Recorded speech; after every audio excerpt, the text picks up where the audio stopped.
बिल्कुल बैठ जाइए। वाह, वेल ग्रेट, यस। और तो हम बता दें भाई साहब कि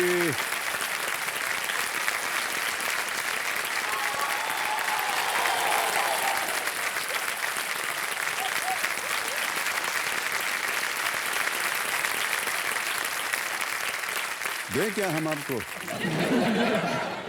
ये टिश्यू देना हमारा काम है, लेकिन महिलाएं जो आती हैं उन्हीं को हम देते हैं। तो देखिए सज्जनों, मेरे सामने हॉट सीट पर आ गए हैं श्रेयस राजेंद्र सेठी जी। ये एक ऑयल मिल में डायरेक्टर हैं, पुणे महाराष्ट्र से आते हैं। बहुत बहुत स्वागत है आपका श्रेयस जी। धन्यवाद। तो अब आप आ गए हैं इस गर्म कुर्सी के ऊपर, कैसा लग रहा है आपको?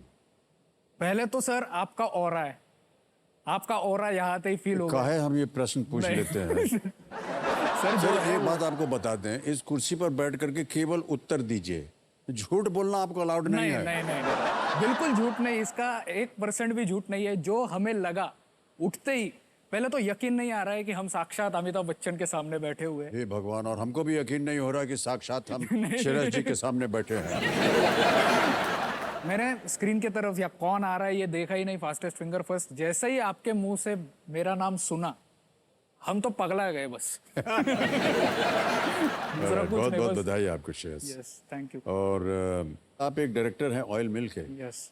कितने बरस हो गए आपको डायरेक्टर पे? तो एक्चुअली ये जो ऑयल मिल है, इसका नाम है मंगलम ऑयल मिल्स प्राइवेट लिमिटेड जी। ये अहमदनगर जिले के सुपा एमआईडीसी में स्थित है। तो एक्चुअली वहाँ होता क्या है, एडिबल ऑयल जो होता है ना, मतलब ग्राउंडनट ऑयल, मूंगफली का तेल, इसको एक्सट्रैक्ट करने का काम वहाँ पे होता है। मूंगफली के तेल को, जो नेचुरल होता है काफी, और जो स्वदेशी होता है, जो पूरी तरह से भारत में बनता है। बहुत कम तेल होते हैं जो जैसे ही फल से निकलते वैसे खाए जा सकते हैं। तो उसमें से जो एक तेल है, ये मूंगफली का तेल है।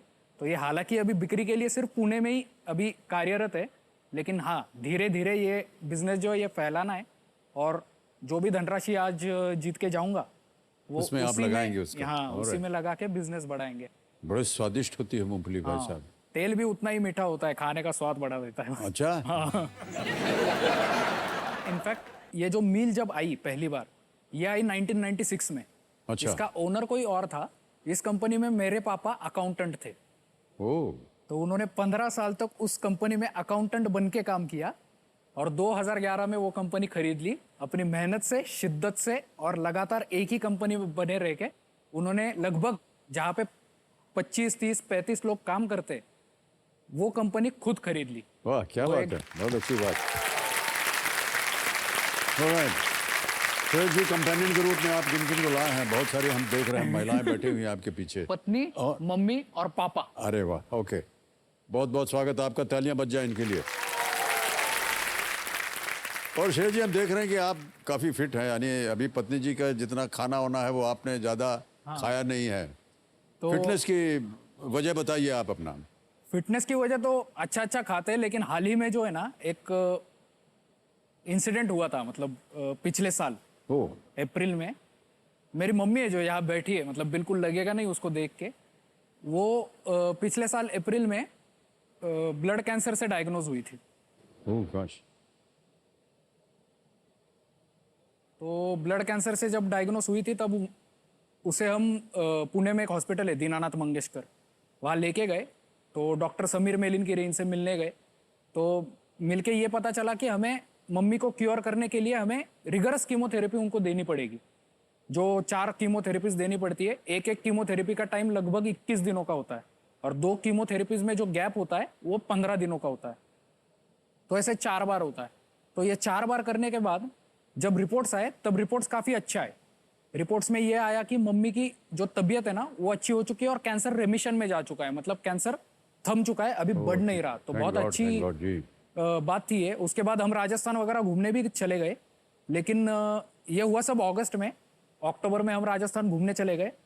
दिसंबर में और एक शौक आया कि ये जो कैंसर है ना, ये इतनी आसानी से जाता नहीं है, ये वापस आ चुका था मम्मी में। ओहो। तो ये वापस रिलैप्स हुआ था उसका। तब डॉक्टर ने हमें बताया कि इसका एक ही सॉल्यूशन है, और वो है बोन मैरो ट्रांसप्लांट, जो एक तो सिबलिंग्स यानी बहन या भाई से जी, जी। लिया जा सकता है, या हाफ मैच्ड सन या डॉटर से लिया जा सकता है। तो मम्मी की तो एज अभी 50 के ऊपर है, और मेरी मासी या मामा भी जो है वो भी उस एज के काफी ऊपर है, तो उनका तो चल नहीं सकता था एज की वजह से। तो इसीलिए डॉक्टर ने मेरा सिलेक्शन किया कि मेरा बोन मैरो जो है, मेरा स्टेम सेल जो है वो उसमें donate इंस्टॉल किया किया जाएगा, जाए। जी। और वो करते वक्त 1 हफ्ते तक, मतलब मम्मी को फिर से बोन मैरो से पहले उसको 1 हफ्ते तक कीमोथेरेपी, बहुत ही स्ट्रॉन्ग कीमोथेरेपी दी जाती है, जिसमें उसका जो खुद का बोन मैरो है उसको निष्क्रिय कर दिया जाता है। मतलब उसका जो बोन मैरो है वो और सेल्स नहीं बना रहा है अभी। और ये 7 दिन इंपॉर्टेंट होता है क्योंकि उसको कीमोथेरेपी शुरुआत करने के बाद उन 8 दिनों में मुझे इंजेक्शंस दिए जाते हैं मेरे काउंट्स अच्छे करने के लिए, और 8 दिन बाद मुझे ये बोन मैरो डोनेट करना होता है। तो अगर मुझे खांसी भी आई ना, तो भी ये बहुत खतरनाक बात होती है और मैं अनफिट हो जाता हूँ डोनेट करने के लिए, और दूसरा कोई रेडी नहीं है और मम्मी का बोन मैरो समाप्त हो चुका है। तो उन 7 दिनों में जो खुद की जो तबीयत है, उसकी जो जी। केयर करनी चाहिए, वो पता चलता है। और हमें भी, सबको भी, हमें खुद का बहुत हेल्थ का है ना ख्याल रखना चाहिए, क्योंकि पता नहीं है हम किसको कब काम आ सकते हैं। और जैसे मैं मम्मी के लिए, मतलब मेरी माँ के लिए मैं जो कर सकता हूँ ना, ये तो बहुत अच्छी बात बताई आपने सर, बहुत बहुत बधाई आप।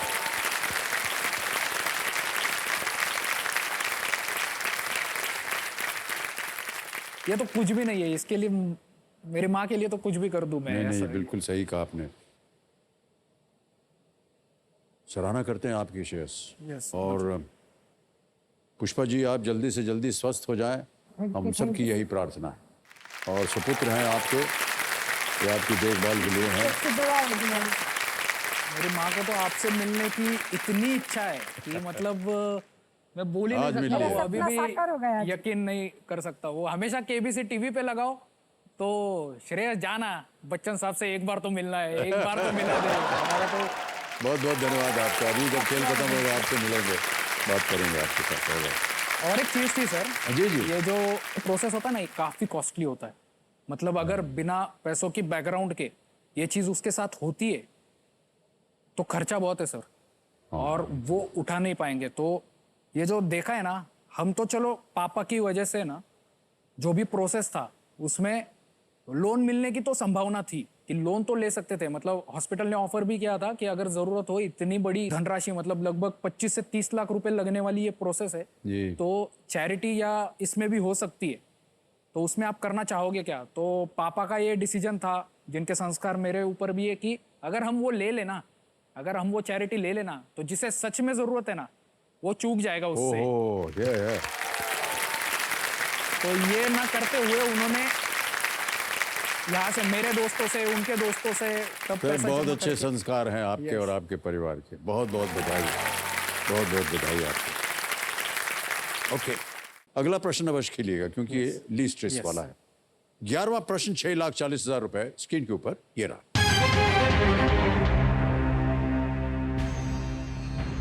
पेट्रोलियम निर्यातक देशों के संगठन का मुख्यालय किस देश में स्थित है जो अपने तेल उत्पादन के लिए नहीं जाना जाता है?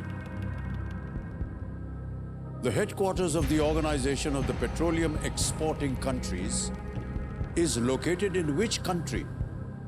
Not known for its oil production. Okay? Option सुनिए. A.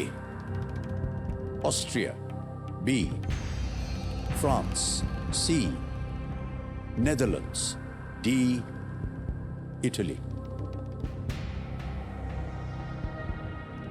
समय आपके पास, खेलिएगा जरूर इस प्रश्न को।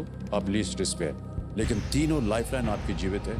कभी भी आपको लगे इनका आप उपयोग कर सकते हैं।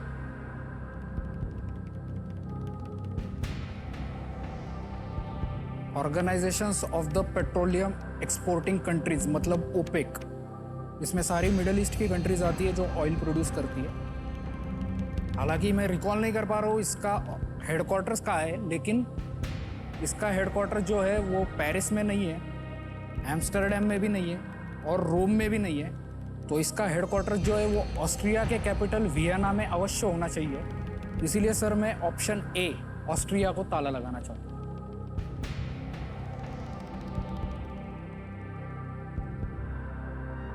ए ऑस्ट्रिया, ताला लगाया जाए।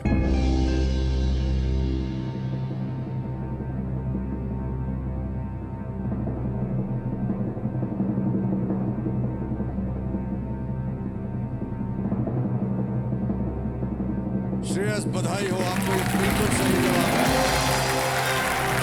Well done, Shreyas.